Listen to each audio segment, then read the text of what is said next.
Hoje eu trago uma história diferente. É uma história de fé, de amor e de como uma pessoa pode se transformar completamente.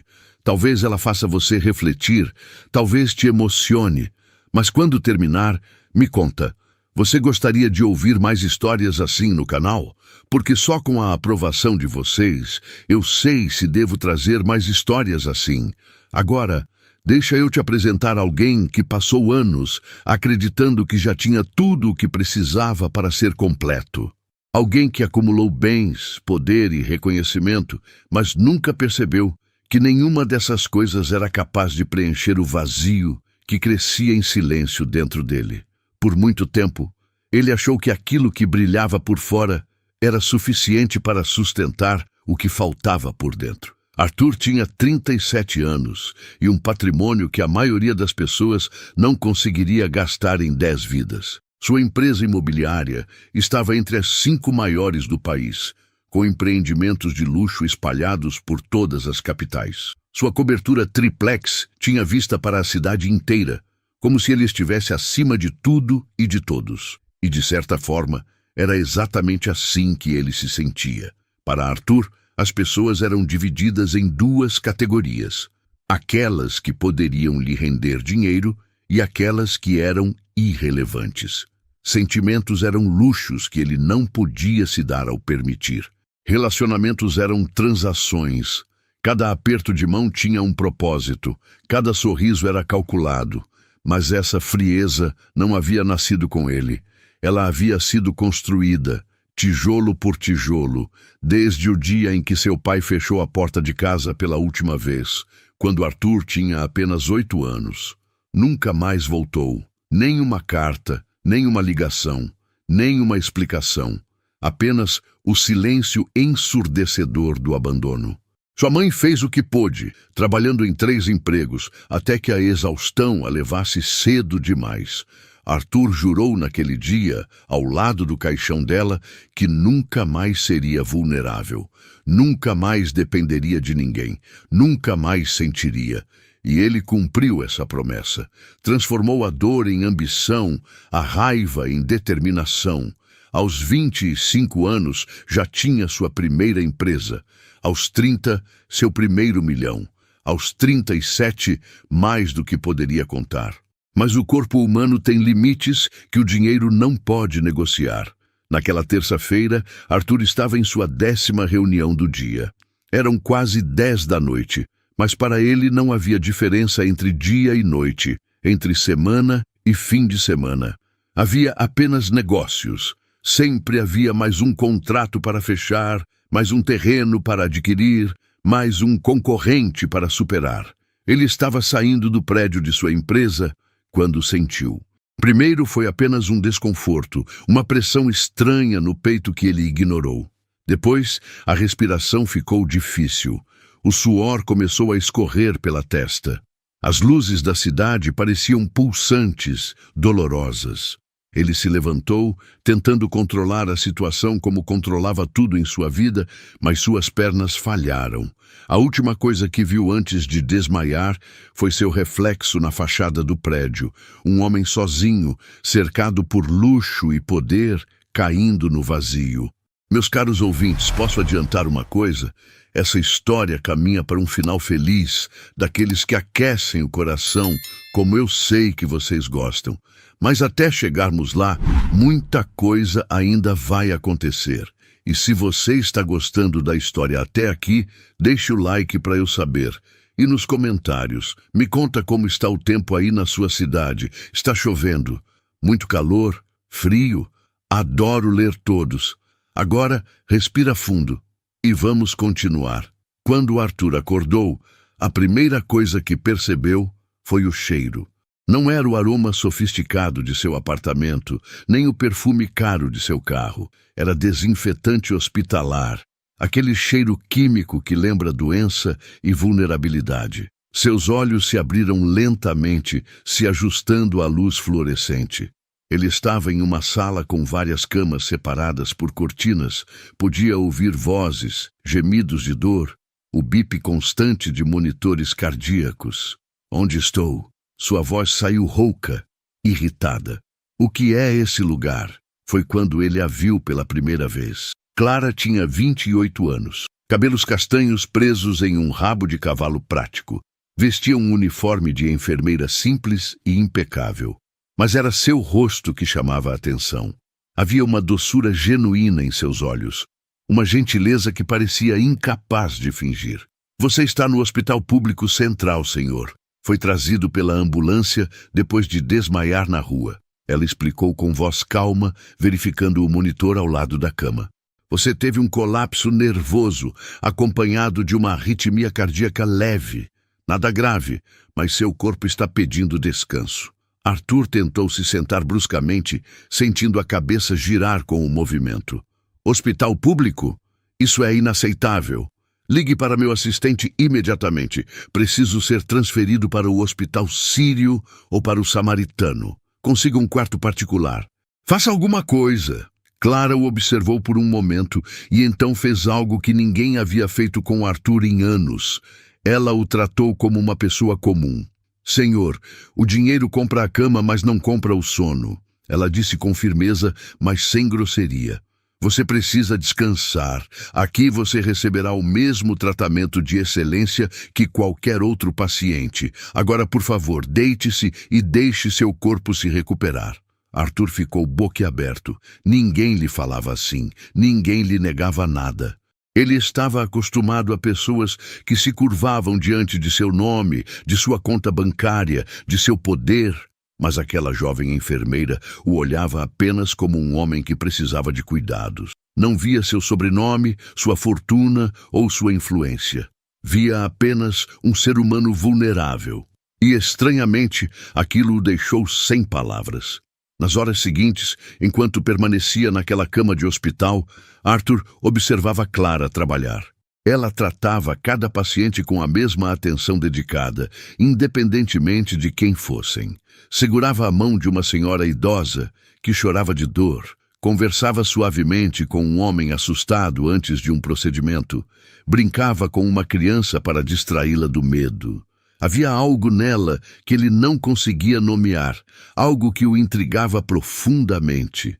Quando finalmente recebeu alta, 2 dias depois, Arthur deveria ter simplesmente ido embora e esquecido aquele episódio. Mas não conseguia parar de pensar em Clara, naqueles olhos gentis que o haviam tratado como gente, não como uma máquina de fazer dinheiro. Ele descobriu que ela trabalhava 3 vezes por semana no hospital e nos outros dias era voluntária em um abrigo de idosos. Descobriu também que ela havia perdido a mãe ainda adolescente, vítima de câncer, e que aquela perda a havia transformado.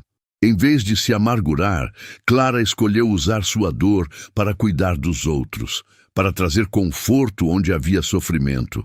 Arthur começou a aparecer no hospital com desculpas cada vez mais elaboradas. Primeiro, alegou que precisava de um check-up completo. Depois, disse que estava sentindo tonturas. Inventou dores imaginárias e sintomas inexistentes, só para ter alguns minutos na presença dela. Clara percebeu, é claro. Era impossível não perceber. Mas havia algo no jeito que aquele homem poderoso parecia perdido, quase infantil, em sua necessidade de atenção genuína, que a tocou. Senhor Arthur, ela disse um dia, com um sorriso brincalhão nos lábios. Se o senhor quisesse apenas conversar, bastava me convidar para um café.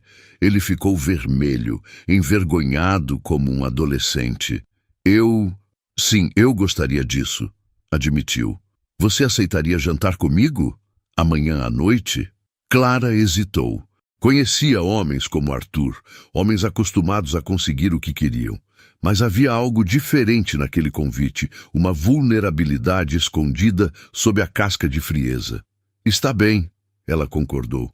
Mas nada muito extravagante, por favor. Arthur, é claro, não escutou. No dia seguinte, mandou buscar Clara em uma limusine e a levou para o restaurante mais exclusivo da cidade, aquele tipo de lugar onde é preciso fazer reserva com meses de antecedência e onde cada prato custa mais do que um salário mínimo. Mas Clara se sentiu completamente deslocada. As pessoas a olhavam com curiosidade, avaliando seu vestido simples, seus sapatos sem marca. Os garçons falavam em francês sobre pratos que ela não reconhecia. Tudo parecia artificial, ensaiado, frio. Arthur, ela disse suavemente, tocando sua mão sobre a mesa. Posso ser honesta com você? Sempre, ele respondeu, preocupado com a expressão dela. Eu não pertenço a esse mundo e não me sinto confortável aqui. Posso te levar para conhecer um lugar que eu amo? 20 minutos depois, Arthur estava sentado em uma mesinha de plástico ao lado de um trailer de lanches na periferia, comendo o que Clara chamava carinhosamente de podrão, um hambúrguer enorme, gorduroso, absolutamente delicioso e que custava menos que uma entrada naquele restaurante francês. E pela primeira vez em anos, Arthur riu. Riu de verdade, sem calcular o som, sem medir o impacto. Estava com o molho escorrendo pelos dedos, sentado em uma cadeira desconfortável, cercado por pessoas simples que falavam alto e riam juntas, e se sentiu mais vivo do que em toda a sua vida adulta. Você vê aquela senhora ali? Clara apontou para uma mulher mais velha que vendia flores próximo ao trailer. Ela perdeu o marido ano passado, mas todos os dias está aqui, sorrindo, vendendo suas rosas. E aquele rapaz que faz os lanches? Ele está juntando dinheiro para voltar a estudar. Ele quer ser chefe de cozinha. Como você sabe tudo isso? Arthur perguntou fascinado. Porque eu converso com as pessoas, porque eu as vejo de verdade. Clara sorriu. A vida acontece aqui, Arthur, nas coisas simples, na alegria de um lanche gostoso depois de um dia difícil, na luta diária de quem não desiste dos sonhos, no calor humano que não se compra em nenhum restaurante chique. Algo mudou em Arthur naquela noite. Uma rachadura se abriu na armadura que ele havia construído ao redor de seu coração. Nos meses seguintes, Clara e Arthur se tornaram inseparáveis. Ela o apresentou ao mundo que ele havia ignorado em sua busca incessante por sucesso. Levou-o ao abrigo de idosos onde trabalhava como voluntária, e Arthur viu lágrimas nos olhos de senhores que só queriam alguém que os ouvisse, que se importasse. Ela o levou para distribuir comida em uma comunidade carente, e ele conheceu famílias inteiras que viviam com menos em um mês do que ele gastava em uma tarde. E a cada nova experiência, a cada nova pessoa que conhecia através dos olhos de Clara, Arthur sentia seu coração amolecer um pouco mais. Começou a ver seus funcionários como seres humanos, não como números em uma folha de pagamento. Implementou programas de benefícios, melhorou as condições de trabalho, criou uma creche para filhos de funcionários. Sua empresa não perdeu dinheiro com isso. Ao contrário, a produtividade aumentou quando as pessoas se sentiram valorizadas. Mas Arthur não fez aquelas mudanças pelo lucro. Fez porque Clara havia despertado nele algo que ele pensava ter morrido junto com sua mãe: a capacidade de se importar. E então percebeu. Estava apaixonado. Não era paixão calculada ou conveniência. Era amor verdadeiro, daquele que assusta porque te torna vulnerável, porque te mostra que existe algo mais importante que todo o dinheiro do mundo. Arthur amava a forma como Clara tratava todos com dignidade. O brilho em seus olhos quando ela falava dos idosos do abrigo, sua risada sincera, sua fé inabalável de que o bem sempre vence. Ele começou a planejar o pedido de casamento. Comprou um anel, simples como ela gostava, e escolheu o abrigo de idosos como local. Queria que aquelas pessoas que Clara tanto amava fossem testemunhas de seu amor. Mas a vida tem uma forma cruel de nos lembrar que não controlamos tudo. Clara começou a sentir cansaço extremo. No início, atribuiu a rotina puxada entre o hospital e o trabalho voluntário. Mas então vieram as dores de cabeça, a perda de peso, a palidez. Quando finalmente fez os exames, o diagnóstico caiu como uma sentença. Uma doença rara e extremamente agressiva que ataca o sistema nervoso central. Arthur recebeu a notícia em um corredor de hospital. Ironicamente, o mesmo hospital onde havia conhecido Clara. Sentiu seus joelhos fraquejarem, o mundo desabar. Isso não podia estar acontecendo. Não com ela. Não com a única pessoa que havia lhe ensinado a viver de verdade. Ele mobilizou tudo. Contratou os melhores especialistas do país, os melhores do mundo. Trouxe médicos de renome internacional. Pagou por tratamentos experimentais. Não mediu esforços ou despesas. Se o dinheiro podia comprar a cura, ela seria curada. Mas pela primeira vez em sua vida, o dinheiro de Arthur não era suficiente. Clara piorou rapidamente. Precisou ser internada na UTI. Arthur passava dias inteiros ao lado dela, segurando sua mão através das grades da cama, observando aquele corpo delicado lutar uma batalha que parecia perdida. Os médicos o chamaram em um corredor, seus rostos graves dizendo tudo antes que as palavras saíssem. "Senhor Arthur!" O médico principal começou, escolhendo as palavras cuidadosamente. "A ciência fez o que podia.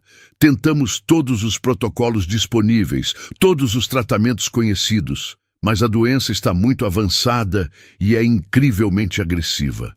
Agora é só por um milagre." Arthur saiu daquele corredor cambaleando. Vagou pelos corredores do hospital sem direção, sem propósito. Estava cercado por toda a tecnologia médica moderna. Havia gastado uma fortuna em tratamentos, mobilizado os melhores cérebros da medicina e ainda assim era impotente, completamente impotente. Encontrou-se diante da capela do hospital sem saber bem como havia chegado ali. Era um espaço pequeno, simples, com alguns bancos de madeira e uma luz suave que entrava por um vitral. Ele nunca havia sido um homem de fé. Achava que a religião era para os fracos, para aqueles que precisavam de muletas emocionais. Ele sempre confiou em si mesmo, em seu poder, em seu dinheiro. Mas agora, sem nenhum desses recursos servindo para nada, Arthur caiu de joelhos. E pela primeira vez, desde que era criança, chorou. "Deus..." Sua voz quebrou na palavra. "Eu não sei se você está ouvindo. Eu não sei se eu mereço ser ouvido. Passei a vida inteira achando que não precisava de nada nem de ninguém. Achei que o dinheiro era tudo. Mas Clara me mostrou que eu estava errado. Ela me ensinou a amar, a me importar, a viver de verdade." As lágrimas escorriam livres agora, anos de emoções reprimidas finalmente encontrando saída. "Se for preciso, eu dou tudo, tudo que eu tenho. Cada centavo, cada propriedade, cada investimento. Eu fico pobre, eu fico sem nada. Mas, por favor, deixa ela viver. Eu não posso viver sem ela. Ela é a única coisa de real que eu já tive na vida. Por favor." Ele ficou ali de joelhos, chorando em uma capela vazia, o homem mais rico da cidade, completamente despojado de todo o seu orgulho e poder. No dia seguinte, quando Arthur chegou à UTI com os olhos inchados de tanto chorar, os médicos o receberam com uma expressão que ele não esperava: surpresa. "Senhor Arthur", o médico disse, conferindo os exames em suas mãos, como se não acreditasse no que via. "Não sabemos explicar, mas Clara começou a reagir ao tratamento. Os marcadores que estavam subindo dramaticamente começaram a cair. É extraordinário." Arthur sentiu suas pernas falharem de novo, mas dessa vez de alívio. Segurou-se na parede, respirando fundo. Nos dias seguintes, Clara continuou melhorando de forma que a equipe médica descrevia como atípica e inexplicável. A doença que deveria tê-la consumido estava em remissão. Seu corpo, que deveria estar fraco demais para lutar, estava se recuperando com uma força surpreendente. 2 semanas depois, os médicos a liberaram da UTI. 1 mês depois, anunciaram algo que nenhum deles pensou que diriam. Ela estava curada. Completamente curada. Os exames não mostravam nenhum sinal da doença. "É um milagre", o médico principal disse, balançando a cabeça. "Não há outra explicação médica. É um milagre." No dia em que Clara recebeu alta, Arthur a estava esperando na saída do hospital. Não com uma limusine ou flores caras. Apenas ele, segurando aquele anel simples que havia comprado meses atrás. "Clara, Ele disse, sua voz tremendo de emoção. Você me salvou antes mesmo de eu saber que estava perdido. Me ensinou que a verdadeira riqueza não está em contas bancárias, mas em conexões humanas. Que o poder não vem de dominar os outros, mas de servir. Que viver não é acumular, mas compartilhar.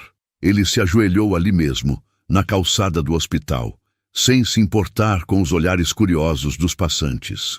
Você quase me foi tirada, e isso me mostrou que nada nesse mundo importa se eu não tiver você ao meu lado. Casa comigo? Me deixa passar o resto da minha vida tentando ser metade da pessoa que você é? Clara, com lágrimas escorrendo pelo rosto, puxou-o para cima e o beijou. Sim, ela sussurrou. 1000 vezes sim. Epílogo. 3 anos se passaram desde aquele dia. Arthur e Clara se casaram em uma cerimônia simples, no abrigo de idosos, exatamente como ele havia planejado originalmente. Os senhores e senhoras que Clara cuidava foram suas testemunhas, e a festa foi regada a comida caseira e muitas lágrimas felizes. Agora, em uma tarde ensolarada, Arthur empurrava um carrinho de bebê pelo parque. Dentro dele, sua filha de 1 ano e meio, Sofia, ria e apontava para os pássaros. Ao lado dele, Clara caminhava com a mão na barriga já bem arredondada. Em alguns meses, teria um menino. A cobertura de luxo havia sido vendida. Eles moravam agora em uma casa confortável, nada extravagante, mas cheia de vida e amor. Arthur ainda administrava sua empresa, mas havia mudado completamente sua abordagem. Implementou programas sociais, destinou uma parte significativa dos lucros para obras de caridade, tratava cada funcionário pelo nome e conhecia suas famílias. Mas a mudança mais importante foi a criação da Fundação Clara, uma instituição de caridade que ele havia criado em homenagem à esposa. A fundação mantinha abrigos de idosos, oferecia tratamento médico gratuito para doenças raras e apoiava famílias em situação de vulnerabilidade. Arthur havia aprendido que o verdadeiro sucesso não se mede em patrimônio, mas em vidas tocadas. Que ser rico de verdade é ter a quem amar e por quem ser amado. Que a felicidade não está em possuir, mas em pertencer. Em que você está pensando? Clara perguntou, percebendo o olhar distante do marido. Estava lembrando daquele dia no hospital. Ele respondeu, puxando-a para mais perto. Quando você me disse que o dinheiro compra a cama, mas não compra o sono, você estava tão certa. O dinheiro não compra nada que realmente importa. Não compra saúde, não compra paz, não compra alegria verdadeira. E não compra amor, Clara completou sorrindo. Não, Arthur concordou, beijando sua testa. Mas o amor dá tudo isso de graça, sem pedir nada em troca. Só pede que a gente esteja presente, que a gente seja verdadeiro, que a gente tenha fé. Sofia escolheu aquele momento para gritar, "Papai!" pela primeira vez. E Arthur sentiu seu coração transbordar de uma alegria que nunca imaginou possível. Todos os dias, antes de dormir, Clara agradecia a Deus pela família que havia conquistado, pelo marido que aprendeu a amar, pela filha que era pura luz, pelo filho que estava a caminho, pela vida simples mas plena que construíram juntos. E Arthur, o homem que um dia pensou que sentimentos eram fraqueza, que pessoas eram números, que o dinheiro era tudo, agradecia pela doença que quase levou Clara. Porque foi preciso quase perdê-la para que ele entendesse o que realmente significa viver. Na mesinha de cabeceira, ao lado de uma foto da família, estava uma pequena placa que Clara havia dado a Arthur no primeiro aniversário de casamento. Nela, apenas uma frase: "O dinheiro compra a cama, mas não compra o sono. E só o amor nos ensina a sonhar." E Arthur finalmente compreendia. Ele havia sido pobre a vida inteira, até que o amor de Clara o tornou verdadeiramente rico. O que acharam da história? Preciso saber a opinião de vocês para saber se devo trazer mais histórias que falam de fé, amor e transformação como essa. Estou ansioso para saber sua resposta. E deixe seu like para que essa história chegue a muito mais pessoas. Fiquem com Deus. Um grande abraço e até a próxima.